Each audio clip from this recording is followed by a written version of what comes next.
Civil सेवा परीक्षा में अपने हुनर का लोहा मनवाने वाली और देश में 39वां स्थान प्राप्त करने वाली रुद्रपुर की गरिमा नरूला देश ही नहीं उत्तराखंड राज्य का नाम भी रोशन किया है। रुद्रपुर के मलिक कॉलोनी निवासी गरिमा नरूला की इस सफलता पर प्रदेश भर से उनको बधाइयां मिल रही हैं। वहीं नैनीताल कमिश्नर दीपक रावत सहित जनपद नैनीताल और उधम सिंह नगर के कई अधिकारियों ने गरिमा के घर पहुंचकर उनको बधाइयां दी। सुबह से ही गरिमा के घर पर बधाई देने वालों का तांता लगा रहा। वहीं उनकी इस सफलता का क्या है राज और कैसे इस मुकाम को हासिल किया, कैसे परिवार के सदस्यों ने गरिमा की इस कामयाबी में भागीदारी निभाई, देखिए सिविल सर्विस परीक्षा को पहले ही अटेम्प्ट में क्रैक करने वाली गरिमा नरूला से आवाज 24/7 से खास मुलाकात।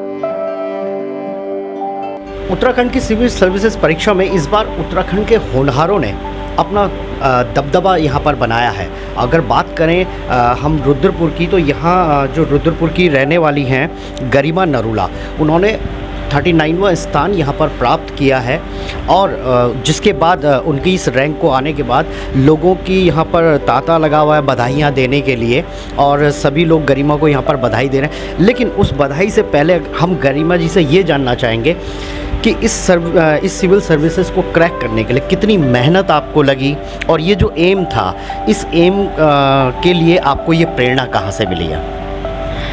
जी, मेरे को ऑब्वियसली मेहनत बहुत लगी। मैंने 2021 में स्टार्ट किया था और 2022 में मेरा पेपर था। ये मेरा पहला अटेम्प्ट था, तो मेरे को अराउंड 1.5 डेढ़ पौने 2 साल तो लगे ही हैं। बाकी सिविल सर्विसेज का मेरा एम बहुत पहले से था, लेकिन मैंने अपनी तैयारी ग्रेजुएशन के बाद ही शुरू करी है। और मेरे मम्मा पापा का एम था सबसे बड़ा कि मैं सिविल सर्वेंट बनूं। आज मैं बन गई हूं और उनके लिए बहुत प्राउड मोमेंट है। ऑल्सो मेरे मामा ऑलरेडी सिविल सर्वेंट है, तो मुझे उनसे मोटिवेशन मिली थी कि मुझे इस सिविल सर्विसेज को स्टार्ट करना है। बाकी मेरी फैमिली, मेरी एक्सटेंडेड फैमिली, सबकी वजह से मेरा आज यहाँ पे मैं पहुँच पाई हूँ। मैम, सिविल सर्विसेज के लिए देखा जाता है कि लोग सालों लगा देते हैं, फिर भी बहुत से लोग ऐसे होते हैं वो कामयाब भी नहीं हो पाते हैं और फिर दूसरा ही अपना कहीं ना कहीं फिर अपना दूसरी तरफ को डाइवर्ट हो जाता है। लेकिन आपने फर्स्ट अटैम्प्ट में इसको क्रैक करके दिखाया है, ये एक बहुत बड़ी बात है। तो उसके लिए कितनी मेहनत लगी, कितने घंटों की आपने यहाँ पर जो है पढ़ाई इसके लिए की है और जो आने वाली जनरेशन है उसको किस तरीके से आप प्रेरित करेंगे कि वो कैसे इस मुकाम पर अगर उन्हें भी पहुँचना हो तो वो कैसे इसको क्रैक कर सकते हैं? जी, कोई ऐसा लिमिटेड नंबर ऑफ़ आवर्स नहीं थे कि मैं इतना घंटे पढूँ या 12 घंटे पढूँ या 10 घंटे पढूँ। मैं इतना ज़्यादा तो नहीं, बट हाँ, जितना नॉर्मल मेरे से हो सकता था, हो पाता था, मैं उतना ही पढ़ती थी, ना बहुत ज़्यादा तो नहीं। और मैंने कोशिश करी कि जो मेरे टारगेट्स हों वो पूरे हो जाएं। अब उस टारगेट को पूरा करने के लिए मुझे 4 घंटे लगे या 7 घंटे लगे, मैं उसको पूरा करती थी।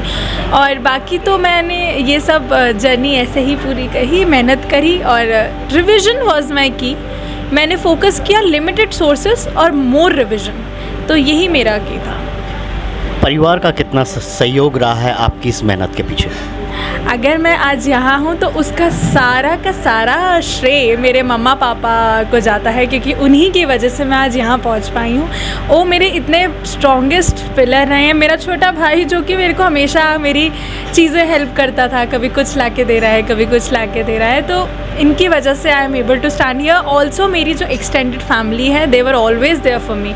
उन्होंने मेरे को बहुत पॉजिटिव रखा और बहुत मोटिवेट किया। इन सब की ब्लेसिंग्स और आशीर्वाद से आज मैं यहाँ हूँ। और ऑल्सो सबसे बड़ा योगदान तो भगवान का है, तो I am grateful to God. बहनों ने कितना परेशान किया इस दौरान? कहीं ना कहीं होता है भाई बहनों में छोटे मोटे झगड़े वगड़े भी रहते हैं, तो इस तरीके की जो एक नॉर्मल जो लाइफ रही उसके अलावा, इस पढ़ाई के अलावा, वो किस तरीके से, कैसा चुलबुलापन था या क्या मस्ती भरा अंदाज रहता था? जी, मेरी एक्सटेंडेड फैमिली थी तो मैं जाती रहती थी सबके यहाँ, और ऐसा नहीं था, मतलब बहुत फंक्शंस छोड़े भी हैं, but I use to have, मतलब कभी कभी उनके साथ जाके टाइम स्पेंड कर लिया, अपने छोटे भाई के साथ थोड़ा घूम लिया, मम्मा पापा के साथ घूम लिया। तो मैंने बहुत अपना फैमिली मेम्बर्स के साथ अपना सफ़र पूरा किया है ये। बिल्कुल सही बात है कि क्योंकि बिना माता पिता के सहयोग के बिना कोई भी सफलता आपको हासिल नहीं हो सकती है। इसके पीछे कहीं ना कहीं माँ बाप का एक बहुत बड़ा योगदान होता है किसी भी बच्चे की सफलता के पीछे। तो अब हम आपकी माता जी से हम बात करते हैं। आपकी बेटी ने फर्स्ट अटैम्प्ट में 39वां रैंक सिविल सर्विसेज का क्रैक किया, जो अपने आप में एक बहुत बड़ी उपलब्धि है। तो इसके लिए क्या अभी आपने सोच पाए थे कि क्या हम ये फर्स्ट अटैम्प्ट में हो पाएगा, या इस तरीके से जो आज बधाइयों का तांता लगा है इसको कभी सोच पाए थे?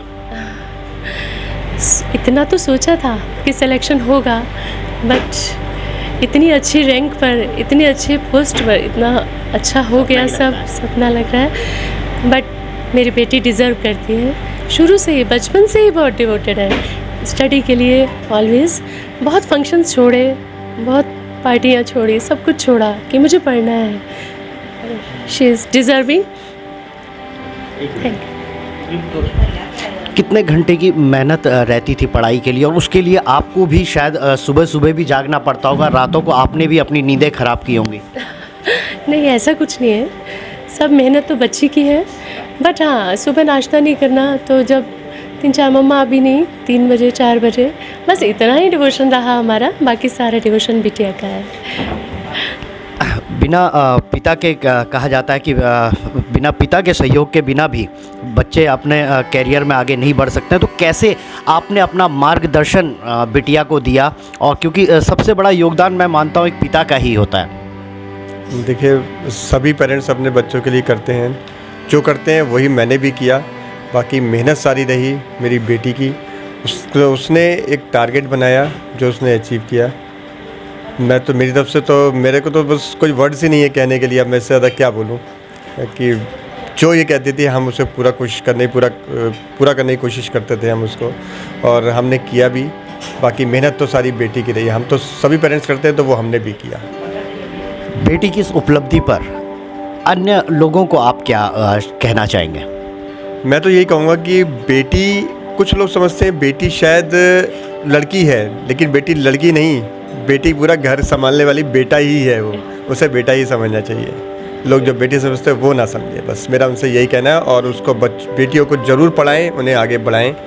वो समाज में बहुत अच्छा रोल करती हैं, रोल बनाती हैं। उनको वो सपोर्ट दें, बच्चियों को, लड़कियों को सपोर्ट दें, उन्हें आगे बढ़ाएं। गरिमा जी, आपसे एक चीज़ और जानना चाहेंगे। जैसे आज की डेट में देखा जाता है कि जो आज की जो जनरेशन है बहुत ज़्यादा मोबाइल की तरफ को ज़्यादा अट्रैक्ट है। तो क्या ऐसा रहा कि आप भी मोबाइल की तरफ रही, या मोबाइल से सीखने को मिला आपको, या फिर किताबों से ही ये ज्ञान लिया है? नहीं, ये बहुत हाइब्रिड स्टडी थी। जितना मैं मोबाइल का पॉजिटिव यूज़ कर सकती थी, मैंने कंस्ट्रक्टिव यूज़ किया अपने मोबाइल का। कभी होता था, कभी ग्रुप डिस्कशंस में बात करनी होती थी, कभी कुछ, तो नेट का तो यूज़ होता ही है इस जर्नी में इम्पॉर्टेंट। तो मैंने बहुत पॉजिटिव यूज़ करके मैंने बुक्स प्लस नेट दोनों से करा। तो कहा जा सकता है कठिन परिश्रम, लगन से यदि कोई भी कार्य किया जाए तो मुश्किल नहीं है कि आपको सफलता ना मिले। ये ऐसा ही कुछ करके दिखाया है गरिमा ने, और उसके पीछे रही है मेहनत उसके परिवार की, जिन्होंने आज इस जगह पर, ये इस प्रदेश का ही नहीं, इस रुद्रपुर का नाम भी रोशन किया है। 39वां रैंक यहाँ पर प्राप्त करके जिस तरीके से जो बधाइयाँ आप ले रहे हैं, उसके लिए कहीं ना कहीं आपकी कठिन मेहनत रही है, जिसके बूते पर आज ये यहाँ पर बैठ कर के सभी लोग आपको बधाइयाँ दे रहे हैं। तो कुल मिलाकर के कहा जा सकता है कि लक्ष्य साधना आवश्यक होता है। यही लक्ष्य साध कर आज गरिमा ने 39वां रैंक प्राप्त किया है। यदि और भी जो जनरेशन, जो लोग इस सिविल सर्विसेज की तैयारियां कर रहे हैं, यदि वो भी अपना लक्ष्य साध लें तो वो भी इस कठिन मुकाम को हासिल कर सकते हैं। आवाज़ 24/7 के लिए कैमरामैन बीरू के साथ योगेश शैली।